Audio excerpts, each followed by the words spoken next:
예, 오늘 말씀은 안식에 들어가라 하시는 그런 말씀입니다. 안식에 들어가라 선뜻 와닿지 않죠. 자, 출애굽한 이스라엘 백성들은 불순종함으로 가나안 땅에 못 들어갔습니다. 순종치 아니한 이들을 본받지 말고 우리는 순종함으로 가나안에 들어갑시다. 안식에 들어갑시다. 이렇게 권면하고 있어요. 자, 9절 말씀을 보면 안식하는 일이 아직 남았다. 미래적인 거죠. 그죠? 10절 보세요. 그 사람도 자기 일을 마치고 쉬는 것입니다. 지금 안식 중인 거죠. 현재적인 거예요. 11절 보세요. 이 안식에 들어가기를 힘씁시다. 현재적입니다. 자, 안식에 대해서 과거, 현재, 미래 세 가지 시제가 전부 다 존재하고 있습니다. 자, 안식이 뭐냐? 안식을 굉장히 생생하게 우리가 받아들인다면, 다른 단어로 사용한다면 구원이라는 단어로 받아들일 수 있겠습니다. 자, 구원에 세 가지 시제가 있다는 뜻입니다. 이미 받은 구원으로서 완료형이에요. 구원받은 형제로서 이 땅을 살아가고 있기 때문에 현재형이기도 합니다. 또한 하나님의 말씀은 두렵고 떨림으로 너희의 구원을 이루라 라고 하셨기 때문에 구원은 미래형으로 구원이 존재하는 것입니다. 자, 한 번 얻은 구원은 취소될 수 없고 영원한 것으로서 구원은 완전한 겁니다. 완료형입니다. 그러나 구원받았지만 우리가 아직 수준에 이르지 못했어요. 구원받아가는 과정으로서 우리는 성화의 과정을 지금 걸어가고 있습니다. 그래서 구원은 현재형이에요. 또한 택함받은 모든 하나님의 백성들이 장차 영광의 주를 그곳에서 뵙게 될 것입니다. 미래형이에요. 자, 출애굽 여정 자체가 이걸 말해주고 있거든요. 자, 이스라엘 백성들이 출애굽 전에 이미 선택을 받았습니다. 과거형이죠. 그죠? 출애굽한 이스라엘 백성들이 약속의 땅 가나안 땅에 들어가도록 하나님께서 약속해 주셨어요. 미래형이잖아요. 그러나 지금은 하나님의 자녀이지만 여전히 광야의 여정을 걸어가고 있어요. 구원을 이루어가는 현재적 상황에 놓여져 있는 것입니다. 자, 이 출애굽 사실을 통해서, 출애굽 여정을 통해서 이미 얻은 구원, 지금 감당하고 있는 구원, 앞으로 얻을 구원, 이 세 가지를 우리에게 보여주고 계신 겁니다. 자, 출애굽의 장소로 봐도 그렇습니다. 출애굽에 나오는 대표적인 장소가 있죠. 어디를 출애굽했어요? 이집트를 출애굽했습니다. 출애굽에서 어디 있어요? 광야에 있습니다. 광야에 있는 이스라엘 백성들이 어디로 들어가요? 가나안 땅, 축복의 땅, 안식의 땅에 들어가요. 그래서 이스라엘 백성들에게는 세 개의 중요한 장소가 있는데, 하나는 이집트, 하나는 광야, 하나는 가나안입니다. 자, 이 세 개의 장소가 바로 이 구원의 세 개의 신분을 우리에게 알려주고 있습니다. 신분으로 본다면 또한 두 개로 나눠줄 수 있어요. 하나님 안에 있는 사람, 하나님 밖에 있는 사람. 하나님 밖에 있는 사람이 어떤 사람이에요? 여전히 이집트에 있는 사람들이죠. 여기는 죄와 사망의 법이 지배를 해요. 모두가 죽기를 두려워하면서 일평생 살아갈 수밖에 없습니다. 다 거기에 있는 사람들은 죄인이기 때문에 그렇습니다. 그러나 하나님 안에 있는 사람은 비록 그 삶이 광야 같을지라도 예수 그리스도를 믿어 하나님의 자녀가 되었기 때문에 의인이라고 이야기합니다. 자, 신분으로 본다면 죄인이냐 의인이냐 두 가지밖에 없습니다만, 장소적 배경으로 본다면 세 개가 존재해요. 이집트, 가나안. 자, 이집트를 벗어났다고 해서 바로 가나안 땅에 들어가는 것이냐? 그건 아닙니다. 신분이 딱 두 개인 것처럼 이집트 나오자마자 가나안 땅에 쑥 들어가면 얼마나 좋겠습니까마는, 하나님께서 하나님의 백성들에게 광야라는 여정을 걷게 하셨어요. 여러분, 이 광야가 구원의 과정이다 하시는 말씀이에요. 하나님의 사람으로 거듭날 때 1차적으로 죄인된 자리에서 해방을 경험합니다. 즉 이집트에서 나오는 게 우선인 거죠. 그리고 막바로 가나안 땅에 들어가는 게 아니에요. 광야라는 여정을 반드시 겪는데, 이 광야의 여정이 우리에게 어떤 의미를 가지냐면 하나님의 사람으로 완성되어 가도록 자라가는 과정이 광야 과정인 것입니다. 자, 성도는요, 신분만으로 봤을 때 부족한 게 많아요. 이미 애굽에서 벗어난 자로 부족한 게 상당히 많습니다. 네, 이미 우리는 예수 그리스도를 믿지만, 예수 그리스도 안에 있지만 부족한 게 많습니다. 그렇지만 우리는 다 천국 갈 자로 하나님께서 여겨주신 줄 믿습니다. 자, 출애굽한 자들에게 부족한 게 사실이지만 출애굽한 사람들은 다 어디로 들어가도록 약속받았어요? 가나안 땅 들어가도록 약속받은 것처럼 저와 여러분들이 비록 부족하고 연약하지만 다 천국에 있을 자로 하나님께서 약속하신 줄 믿습니다. 자, 지금 히브리서는요, 이 문제를 언급하고 있어요. 이집트를 탈출했으니 하나님의 자녀가 됐습니다. 그런데 이 하나님의 자녀가 가나안 땅 들어가기를 지금 거부하고 있어요. 만약에 가나안 땅 들어가기를 거부한다면 도대체 어떤 일이 일어날까? 왜 이집트를 벗어나게 하셨어요? 죄와 사망에서 왜 벗어나게 하셨어요? 하나님의 백성으로 완성시키기 위해서 그렇습니다. 그런데 죄와 사망에서 벗어났지만 예수 그리스도 안에 있기를 거절한다면 도대체 어떻게 될까? 그것이 바로 오늘 본문의 말씀입니다. 자, 마태복음 11장 28절 말씀에 예수님께서 우리에게 이런 정말 위대하신 말씀을 하셨어요. 수고하며 무거운 짐진 사람은 모두 내게로 오너라. 내가 너희를 쉬게 하겠다. 나는 마음이 온유하고 겸손하니 내 멍에를 메고 나한테 배워라. 그리하면 너희는 마음의 쉼을 얻을 것이다. 내 멍에는 편하고 내 짐은 가볍다. 얼마나 은혜되는 말씀입니까? 예수께로 오면 우리에게는 책임도 없고 의무도 없고 어떤 조건도 없어요. 그냥 구원받아요. 그냥 죄사함 받아요. 영생을 얻습니다. 그런데 이걸로 딱 끝났으면 참 좋겠는데 이게 끝이 아니라는 사실이에요. 솔직히 예수 믿기 전과 예수 믿은 다음에 언제가 더 힘듭니까? 그러면 예수 믿은 다음이 좀 더 힘들어요. 왜 그렇습니까? 예수 믿고 나니까 하나님이 나에게 요구하시는 게 많아져요. 확 그냥 승질내고 싶은데 주님께서 참아라, 참아라. 옛날 같으면 주먹 딱 한 딱 가리면 끝날 일인데 내가 참아야 되는 거야. 내 자존심이 뭉개져야 돼요. 옛날 같으면 예수 믿기 전에는 적당히 죄의 자리에 앉아가지고 적당히 세상과 섞여서 그냥 살아서 편했는데 이제는 그게 안 되는 거예요. 내 마음이 불편한 거예요.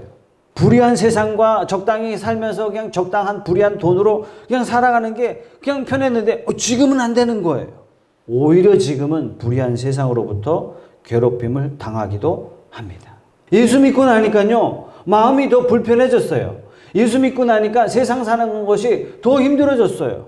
그래서 예수님이 말씀하세요. 나의 멍에를 메고 나한테 배워라. 예수를 믿었더니 멍에가 없어지는 줄 알았더니 멍에가 한 개 더 생겼어요. 예수님의 멍에. 그리고 예수님께 배워야 됩니다. 여러분, 예수 믿는 삶을 오해하시면 안 됩니다. 나를 위한 교회, 나를 위한 말씀, 이거 찾아다니시면 안 돼요. 진짜 내가 제대로 예수님을 믿게 되면 나를 위해서 하나님이 존재하는 것이 아니라 내가 하나님을 위해서 존재하게 되는 거죠. 지금까지는 나의 평안을 위해서 성경을 인용하고 내가 좋자고 교회를 받아들였는데 이게 아니구나. 그걸 깨닫게 돼요. 하나님께서 나에게 거룩을 요구하시는구나. 하나님이 내 인생이 한 알에 썩어 미랄이 되는 것을 요구하시는구나. 하나님은 내 인생이 그냥 나 혼자 잘 먹고 잘 사는 그런 인생이 아니라 나를 통해서 이 세상 사람들이 축복받는 그런 인생이, 그런 삶으로 하나님이 나를 부르셨구나. 왕 같은 제사장으로 나를 세우셨구나. 이 세상 앞에 하나님을 모르는 많은 사람들 앞에 하나님의 증거자로 나를 세우셨구나 하는 것을 알게 돼요. 과거에는 내가 나를 위해서 살면 됐는데 이제는 하나님을 위하여, 하나님의 영광을 위하여 나의 직장도, 나의 가정도, 나의 삶도 사용하시기를 원하시는구나. 그래서 신앙생활은요, 어떻게 보면 조금 고달픈 겁니다. 대부분 많은 사람들이요, 신앙생활 처음 하면 착각을 좀 해요. 신앙생활 하면, 예수 믿으면 모든 것들이 형통해지고 모든 것에 성공하게 되고 못 벌던 돈도 하늘에서 우수수수 떨어지고 예수 믿으면 안 났던 병도 갑자기 낫고 예수 믿으면 안 되던 장사도 갑자기 잘 되고 예수 믿으면 말 안 듣는 자식도 갑자기 말을 잘 듣게 되고. 여러분 한번 생각해 보세요. 2000년 전에 예수님이 이 땅에 오셨어요. 어떻게 사셨습니까? 여러분들이 상상하는 그 이상으로 고달픈 인생을 사시고 가셨습니다. 십자가에 죽기까지 고난받으셨어요. 순종하셨습니다. 고난을 많이 당하셨어요. 심지어 우리 죄 때문에 대신 죽으셔야만 하셨습니다. 여러분, 교회 성도는 어떤 사람이에요? 그 예수님을 스승으로 믿고 따르는 제자들이 교회 아닙니까? 그렇다면 하나님이 우리에게 어떤 삶을 요구하시냐면 화려하고 남들로부터 추앙받는 그런 멋진 인생이라기보다도 예수님처럼 끝까지 순종하고 고난받고 자기를 버리는 그러한 삶을 저와 여러분들에게 요구하신다는 사실입니다.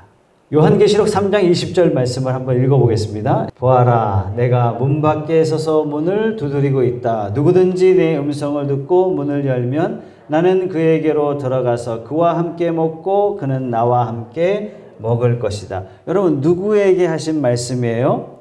초대교회였던 라오디게아 교회를 향해서 하신 말씀이에요. 여러분, 누구에게 하신 말씀이라고요? 성도들에게 하신 말씀이라고요. 불신자에게, 하나님 안 믿는 사람에게 문 좀 열어줘, 이렇게 말씀하신 것이 절대로 아니란 얘기예요. 이미 믿는 사람들에게 말씀하세요. 선뜻 이해가 안 되죠. 그러니까 앞부분을 우리가 놓치기 때문에 이해가 안 되는데 15절 말씀에 나는 네 행위를 안다. 너는 차지도 않고 뜨겁지도 않다. 네가 차든지 뜨겁든지 하면 좋겠다. 네가 이렇게 미지근하여 뜨겁지도 않고 차지도 않으니 나는 너를 내 입에서 뱉어 버리겠다. 너는 풍족하여 부족한 것이 조금도 없다고 하지만 실상 너는 네가 비참하고 불쌍하고 가난하고 눈멀고 벌거벗은 것을 알지 못한다. 그러므로 나는 네게 권한다. 네가 부유하게 되려거든 불에 정련한 금을 네게서 사서 네 벌거벗은 수치를 가려서 드러내지 않으려거든 흰옷을 사서 내 눈이 밝아지려거든 안약을 사서 눈에 발라라. 나는 내가 사랑하는 사람은 누구든지 책망도 하고 징계도 한다. 그러므로 너는 열심을 내어 노력하고 회개하여라. 보아라, 나 문 밖에 있는데 문 좀 열어라. 누구에게 하신 말씀이라고요? 차지도 않고 뜨겁지도 않은 사람들. 이집트에서 나오기는 했는데 세상에서 구원받기는 했는데 광야는 싫고 가나안 가는 것 싫고 괜히 옛날에 있었던 이집트가 더 좋은 것 같아요. 예수 믿긴 믿었는데 믿고 보니까 좀 별로인 것 같아. 세상 살았을 때 한창 잘 나갔을 때 그때가 훨씬 더 좋았던 것 같아요. 예수 믿기는 했는데 믿음 생활은 싫고 과거에 내가 누렸던 세상이 인생 사는 맛 나는 것 같고 나중에 천국 가는 것보다 내가 사는 이 세상 천국 내가 만들어서 천국 누리면 더 나아 보여 라고 생각하는 사람들에게 말씀하시는 거예요. 너는 지금 차지도 않고 뜨겁지도 않다. 나는 풍족하여 부족한 게 조금도 없습니다. 지금이 좋은 거야. 뭐 죽어서 천국 가. 지금이 좋은 세상이지. 근데 주님께서 꾸짖고 계십니다. 실상 너는 네가 비참하고 불쌍하고 가난하고 눈멀고 벌거벗은 것을 알지 못하고 있다. 여러분, 예수 믿고 나면 죄사함 받아서 하나님의 자녀가 됩니다. 영원한 생명을 선물로 받습니다. 천국을 선물로 받습니다. 여러분, 그게 끝입니까? 그래서 어떤 분은 예수 믿었으니 빨리 죽었으면 좋겠다 이렇게 이야기하시는데 큰일 날 말씀이에요. 하나님이 우리에게 어떻게 생명의 주인이신지 알지 못하는 소치예요. 죽음은 천국, 그걸로 끝나는 것이 아니라 하나님께서 우리에게 이 땅에 남겨두신 이유는 첫째, 우리가 이 땅을 살아가면서 이 광야 같은 세상에서 광야를 통해서 거룩한 삶을 살아가야 돼요. 새 사람을 입어야 돼요. 이 광야 같은 삶을 통해서 우리는 좀 더 겸손을 배워요. 온유함을 배워요. 양보를 배워요. 져주는 것을 배워요. 진실함을 배워요. 남을 위해서 기도하는 걸 배워요. 원수를 사랑하는 법을 배우도록 우리를 광야에 두신 거예요. 이걸 뭐라고 말씀하셨어요? 정련한 금이 되어가는 과정이다. 금이 연단되면 불순물이 빠지게 되면 순도 100%의 순수한 금이 되는 거예요. 그래서 뭐라고요? 네가 부유하게 되려거든 불에 정련된 금을 내게서 사라. 아니 목사님 내 주변 사람만 사랑해도 부족한데 이 바쁜 세상에 뭐 원수까지 사랑합니까? 됩니까? 목사님은 됩니까? 관심 없는 사람을 사랑하는 것도 무진장 어려운 일인데 이게 됩니까? 그러나 주님은 불에 정련한 연단한 금이 되지 않고는 안 되는 일이다. 우리는 팔자 좋게 신앙생활하고 싶어 해요. 내 마음대로 생각하고 하나님을 하나님이라고 하지만 내 마음대로 생각하고 내 마음대로 행동하고 하나님도 내 마음대로 그려놓고 마치 알라딘의 마술 램프처럼 우상들을 섬기듯이 내가 필요할 때만 하나님 찾고 내가 좀 놀 때 내가 이제 인생 좀 즐길 때 하나님 좀 가 계세요 좀 그렇게 말하고 싶다는 얘기예요. 능력의 하나님을 주머니 속에 늘 넣고 다니다가 내가 필요할 때 하나님 나 급해 빨리 당장 나와. 여러분 이건 100% 우상 숭배입니다. 하나님이 이런 것을 너무 싫어하는 거예요. 구약 내내 하나님 말씀하시잖아요. 우상 숭배와 음란 내가 제일 싫어한다.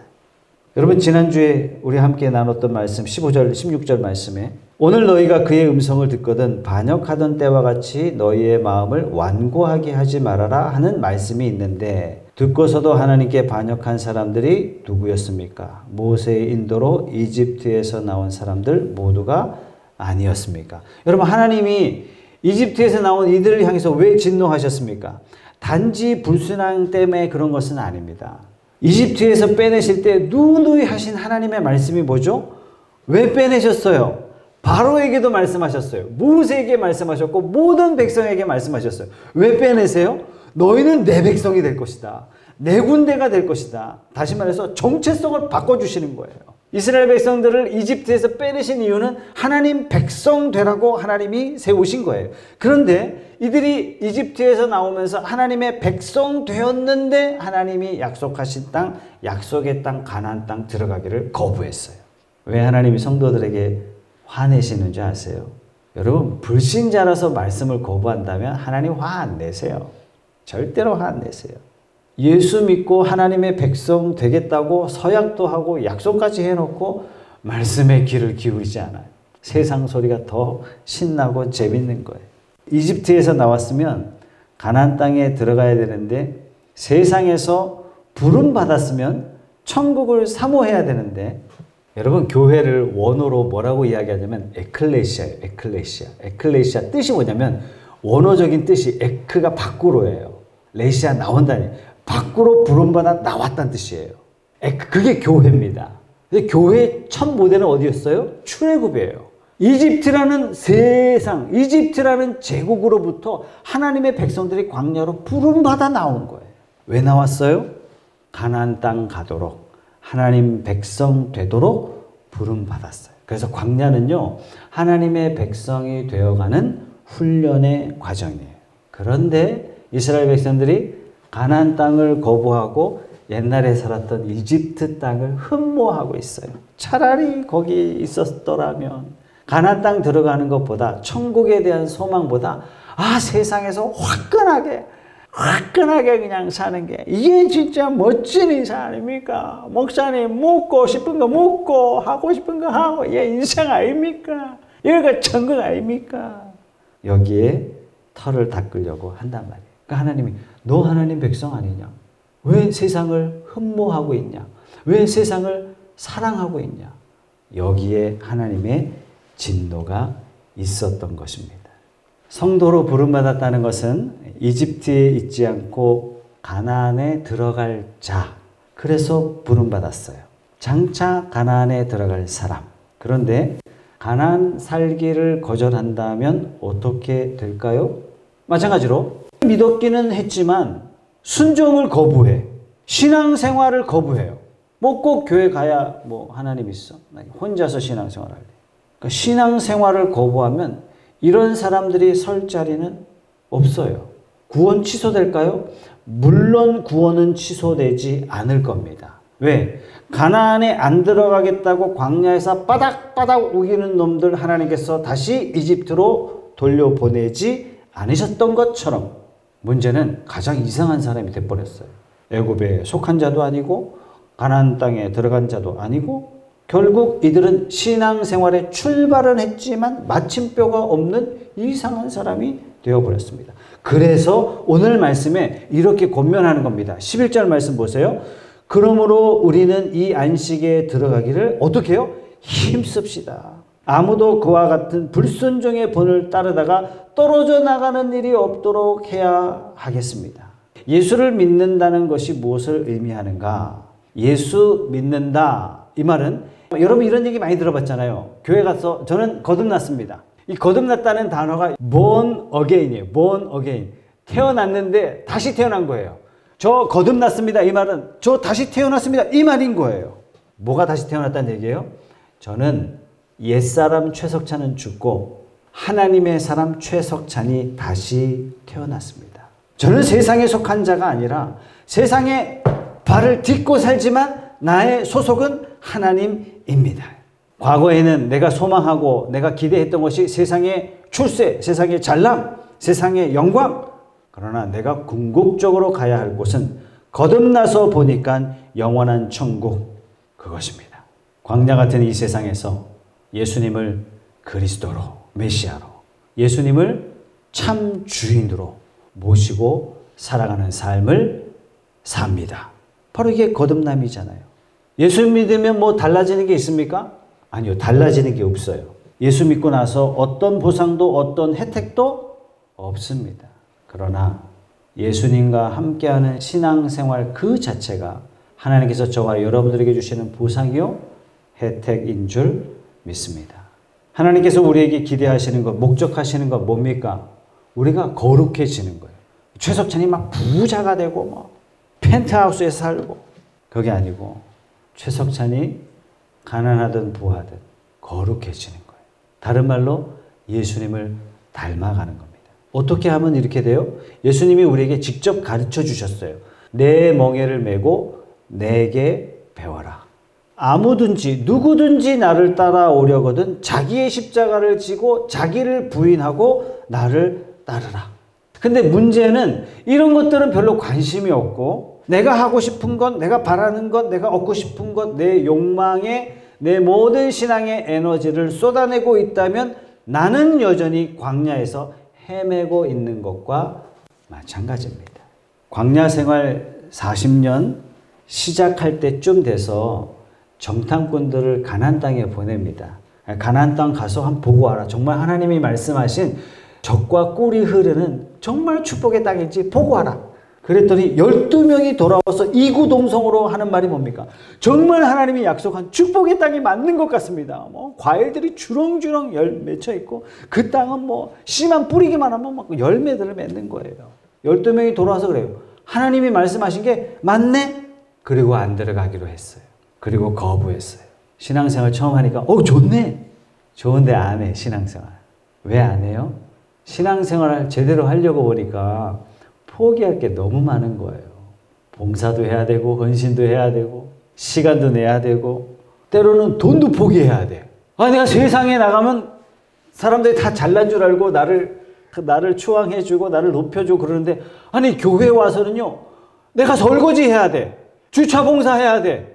휴지 주우러 돌아다녀야 돼. 자존심 상하는 일이 한두 가지가 아니에요. 내가 만약 여기 교회에 앉아있지 않다면 세상 가서 세상 즐거움 다 누릴 텐데 신앙생활 한다는 것은 세상 즐거움도 포기해야 돼요.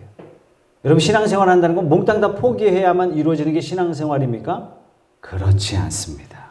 내가 세상의 것 포기하고 신앙생활을 하기 시작하면 하나님께서는 우리에게 더 큰 기쁨, 더 큰 즐거움을 우리에게 주십니다. 세상이 주는 즐거움하고는 수준이 틀려요. 김광현 선수가 SK 선수로 있다가 2020년도에 미국 메이저리그에 진출했습니다. 저는 개인적으로 김광현 선수는 실패하고 1년 못 채우고 돌아올 것이다. 저 그렇게 생각했어요. 놀랍게도 김광현 선수가 상상 이상으로 월등한 실력으로 한국 최고의 투수였는데 미국 가서도 최고의 투수와 비등비등한, 아니 객관적인 성적표로 봤을 땐 최고의 투수예요. 미국 최고의 투수예요. 여러분, 미국의 프로야구 무대를 꿈의 무대라고 그래요. 누구도 거기 못 서는 거예요. 정말 뛰어난 선수들이 저 2군 무대에서 겨우 바둥바둥 거리다가 평생을 살다가 그냥 은퇴해요. 그런데 최고의 무대에서 메이저리그 최고의 선수들과 당당하게 어깨를 겨루어서요, 그야말로 최고의 선수임을 인정받았습니다. 한국에 돌아왔을 때 금이환영했어요. 자, 김광현 선수가 20살쯤에 한국 프로야구에 데뷔했습니다. 데뷔할 때부터 인정을 받은 거죠. 감독 눈에 띈 거예요. 그러니까 프로야구 선배 선수들이 프로야구가 취소되는 날 있잖아요. 취소되는 날 술집 가고 나이트클럽 가고 막 그런데요. 오락하러 가고, 예, 배팅하러 가고 막 그런다는 얘기예요. 그런데 김광현 선수는 안 데려가요. 왜? 감독 눈에 든 선수이기 때문에 저름 잘못 건드렸다가는 자기들한테 불똥 튈까봐 김광현 선수가 형 저도 따라갈게요. 그럼 너는 오지 마, 너는 오지 마. 너는 연습해. 이랬다는 것이에요. 말하자면 김광현 선수는 젊었을 때 형들과 재미나게 놀고, 형들과 즐겁게 놀고, 형들과 신나게 놀 수 있는 기쁨과 즐거움 다 빼앗긴 채 자기 혼자 연습했어요. 김광현 선수는 인생의 즐거움과 기쁨을 다 놓치고 살았습니까?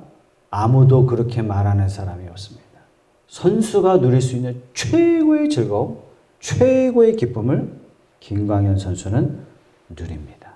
여러분, 신앙생활이 바로 이와 똑같습니다. 세상의 즐거움, 세상의 기쁨보다 하나님이 주시는 더 큰 기쁨과 더 큰 즐거움이 주님 안에는 있습니다. 하나님께서 여러분들에게 이 기쁨과 즐거움을 주시려고 준비하고 계신 줄 믿으십시오.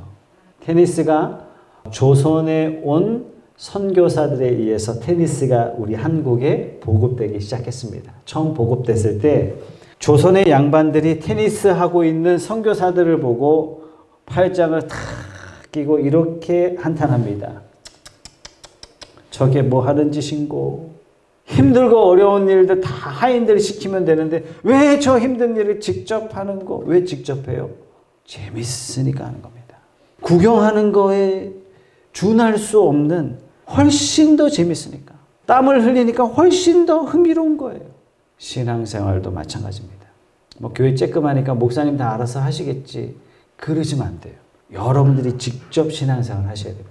그래야 신앙생활이 재밌습니다. 신앙생활은요, 희생만 요구하는 게 아니에요. 금욕만 요구하는 것이 아닙니다. 신앙생활은 주님과 함께하는 삶이 신앙생활입니다. 이집트에서 우리를 꺼내신 하나님께서 우리에게 요구하시는 특권이에요. 이 광야를 살아가면서, 광야 힘들어? 광야 불편이 많아? 맞아.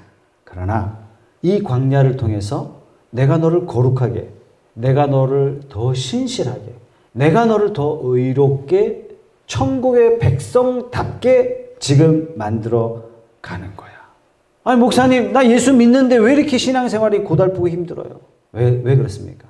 내 욕심, 내 소원, 모든 것이 세상적인 것에 포커스가 맞춰져 있다면 힘들어요. 그러나 내 소원, 내 기대, 내 바람이 하나님과 함께 사는 것으로 맞춰져 있다면 우리의 신앙생활은 새롭게 펼쳐질 것입니다.